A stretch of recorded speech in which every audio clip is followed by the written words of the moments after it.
अरे आप फिक्र मत करो, मैंने सब तैयार कर दिया। अब जल्दी से अपना बिरयानी का पतीला साइकिल पर रखो और जाओ। आशु जल्दी से अपनी चिकन बिरयानी का पतीला साइकिल पर रखकर बाजार जाता है, जहां पहले से ही सारे ग्राहक उसका इंतजार कर रहे होते हैं। अरे भैया, आज आने में इतना कितना समय लगा दिया। हम पिछले आधे घंटे से आपका वेट कर रहे हैं। माफी चाहता हूँ भैया। अच्छा, आप मुझे बस 10 मिनट और दो, जल्दी से मैं अपनी तिरपाल लगा लेता हूँ, क्योंकि किसी भी वक्त फिर से बारिश शुरू हो जाएगी। फिर आपकी चिकन बिरयानी लेकर टेबल पर आता हूँ। जब तक आप सभी आराम से कुर्सी पर। आशु जल्दी से अपना तिरपाल लगाता है और तिरपाल के नीचे साइकिल पर अपनी बिरयानी लेकर खड़ा हो जाता है और एक एक करके सभी ग्राहकों के पास जाकर उन्हें बिरयानी देता है। अरे भैया, आशु भैया, मानना पड़ेगा, ऐसा एक भी दिन नहीं होता कि आपकी बिरयानी खराब हो। वैसे आपकी ये बिरयानी बनाता कौन है? हमारी वाइफ और माँ, ये मिलकर बिरयानी बनाते हैं। हम तो बस उठकर अपनी साइकिल तैयार करते हैं और चिकन बिरयानी लेकर यहाँ पहुंच जाते हैं। सारी मेहनत तो हमारी बीवी और माँ करती है, पर हमारी बीवी 6 महीने की गर्भवती है, तो सारा काम अकेली हमारी माँ संभाल रही है। बस यही वजह है कि आज हम थोड़ा लेट हो गए। आ, तो ये बात है भैया। वैसे बधाई हो भैया, बहुत जल्द आपके घर में भी नन्ना मुन्ना मेहमान आने वाला है। हाँ भाई, इसी तरह एक एक करके आशु के ढाबे पर ग्राहक आते जाते हैं और आशु बड़े ही मन लगाकर अपनी बिरयानी बेचता है। पर आज आशु की बिरयानी दोपहर के 3 बजे से पहले ही खत्म हो जाती है, जिस खुशी में आशु बारिश में ही अपनी साइकिल लेकर घर के लिए निकलने लगता है। चलो, अच्छी बात है, आज बिरयानी जल्दी खत्म हो गई। अब घर जाकर शबनम को अस्पताल लेकर चला जाऊंगा।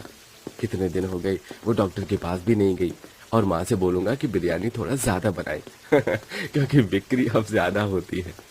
कुछ दिनों से आशु की जिंदगी में सब अच्छा चल रहा था, जिस वजह से आशु बहुत खुश था और वो अपने ही मगन में रोड पर साइकिल लेकर चल रहा होता है कि तभी अचानक से एक ट्रक आता है और आशु को टक्कर मारकर चला जाता है, जिसमें आशु को काफी ज्यादा गहरी चोट लगती है। और जब ये खबर महक और शबनम को लगती है तो उनके होश उड़ जाते हैं। अरे आप दोनों इतना रो क्यों रहे हो? बिल्कुल ठीक हूँ, बस हल्की सी चोट लगी है। देखना, कुछ ही दिनों में फिर से पहले की तरह चिकन बिरयानी बेचना शुरू कर दूंगा और शबनम की डिलीवरी एक अच्छे हॉस्पिटल में कराऊंगा, क्योंकि अब तो कमाई भी अच्छी हो रही है मेरी। और इसलिए माँ, अब आप बड़ा पतीला ले आओ। बेटा, बिरयानी का बड़ा पतीला लाकर हम गरीब सास बहू क्या करेंगे जब कमाने वाले के पैर ही नहीं है। माँ, तुम ये क्या कह रही हो? मेरे पैरों का क्या हुआ? आशु जी, उस एक्सीडेंट में आपके पैरों में ज्यादा चोट लगी थी, जिस वजह से डॉक्टर को आपका एक पैर काटना पड़ा। नहीं, ऐसा नहीं हो सकता।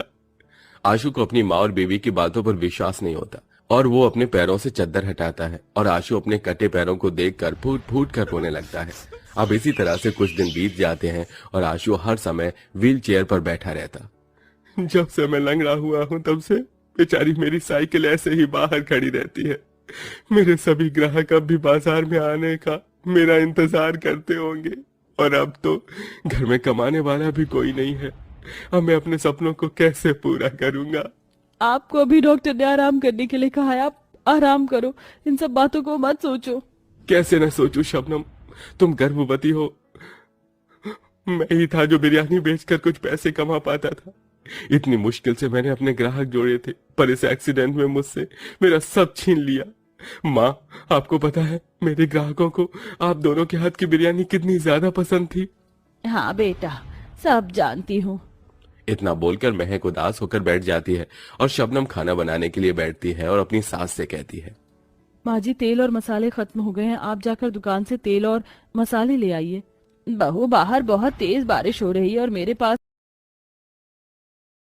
Incoming call from Christian K. आर्थिक स्थिति है, मुझे नहीं लगता कि हम कुछ कर पाएंगे। बहू, बिरयानी तो हम ही बनाते थे और जब आशु हमारी बनाई चिकन बिरयानी बेचता था। वैसे भी आशु जी, नहीं लगता कि हम कुछ कर पाएंगे। बहू, बिरयानी तो हम ही बनाते थे और जब आशु हमारी बनाई चिकन बिरयानी बेचता था तो वो लोगों को बहुत पसंद आती थी। मैं सोच रही हूँ कि अगर हम सास बहू खुद अपनी बनाई बिरयानी बेचे तो। माँ जी, आप बिल्कुल सही कह रही हैं, ये बात मैंने पहले क्यों नहीं सोची। हम आशु जी की तरह साइकिल पर बाजार में जाएंगे और अपनी बिरयानी बेचेंगे। वैसे भी आशु जी के ग्राहक बंधे हुए हैं, हमारी बिरयानी को दोबारा बिकने में ज्यादा समय नहीं लगेगा। पर बहू, हमारे पास चिकन बिरयानी बेचने के लिए ना तो पैसे हैं और ना ही सामान। माँ जी, आशु जी ने अपने होने वाले बच्चे के लिए सोने के कड़े और चैन बनवाया था। अब मेरे पास तो जेवर है नहीं, इसलिए मैं सोच रही हूँ कि अपने होने वाले बच्चों के जेवर बेच दूं। इस तरह शबनम और महक सुबह होने का इंतजार करती हैं और सुबह होते ही दोनों सास बहू बारिश में भीगते हुए दुकान जाती हैं और शबनम सोने के कड़े और चेन बेचकर कुछ पैसे लेकर राशन की दुकान पर जाती है और बिरयानी बनाने का सारा सामान लेकर घर आती है। अब दोनों सास बहू मिलकर बिरयानी बनाते हैं और ये देखकर आशु अपनी माँ और बीवी से कहता है, अरे आप दोनों ये क्या कर रहे हो? इतनी सारी बिरयानी क्यों बना रहे हो? घर में कोई दावत है क्या? नहीं बेटा, कोई दावत नहीं है, पर तुम कहते हो ना तुम्हारे ग्राहक तुम्हारा बाजार में इंतजार करते हैं, बस इसीलिए हम दोनों सास बहू ये बिरयानी बना रहे हैं। अब से तुम्हारी जगह साइकिल पर हम चिकन बिरयानी बेचेंगे। पर माँ शबनम गर्भवती है और आप इस उम्र में, आप दोनों से ये काम नहीं होगा। आशु जी, कोशिश करने वालों की कभी हार नहीं होती और मैंने देखा है कैसे औरतें गोद में बच्चा लेकर मजदूरी का काम करती है। और यहाँ तो मैं अपनी सास के साथ साइकिल पर बिरयानी बेचने जा रही हूँ, वो भी ऐसी जगह जहाँ ग्राहक पहले से हमारी चिकन बिरयानी का इंतजार कर रहे हैं। शबनम की ये बात सुनकर आशु कुछ नहीं कहता, जिसके बाद दोनों सास बहू चिकन बिरयानी बनाकर उसे साइकिल के पीछे वाले हिस्से पर रखती हैं और आगे हैंडल पर एक थैली में कुछ प्लेट, चम्मच और स्लेट रखती हैं और दूसरे हिस्से पर बर्तन साफ करने का सामान।